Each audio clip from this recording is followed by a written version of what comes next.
السلام عليكم. اليوم الكل كينتظر مقابلة المنتخب الوطني المغربي ضد نظيره المكسيكي على الساعة 9 برسم الجولة الثالثة من كأس العالم للشباب شيلي 2025. المقابلة الثالثة هي مقابلة شكلية لأن المنتخب ضمن التأهل في جوج الجولات الأولى، لكن بزاف ديال الامور غتغير في المجموعات الاخرى اذا حقق المغرب الفوز في المقابله الاخيره. فمصير عده منتخبات رهين بنتيجه منتخب وطني مغربي اليوم امام المكسيك. حتى واحد فينا ما نسى الواقعه الشهيره في مونديال 1998 في الوقت اللي المنتخب الوطني المغربي انهزم امام البرازيل ب 3-0، تعادل امام النرويج وانتصر على اليونان ب 3-0 وتقصى. المنتخب الوطني المغربي كان خاصو فوز امام اليونان مع فوز البرازيل على المنتخب النرويجي، ووقع العكس. منتخب وطني مغربي فاز على اليونان، لكن الصدمه كانت حينما اهدى المنتخب البرازيلي فوز للمنتخب النرويجي، وبذلك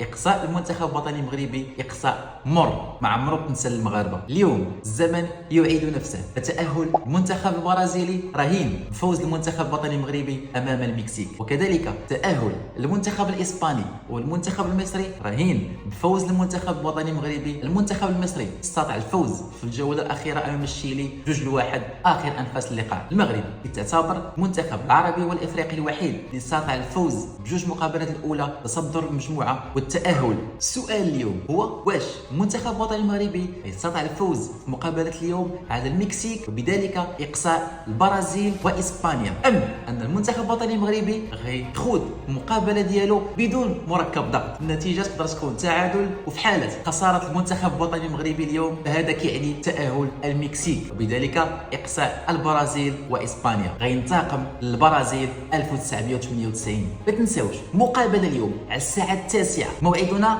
بعد المقابله ان شاء الله. ملخص المغرب والمكسيك.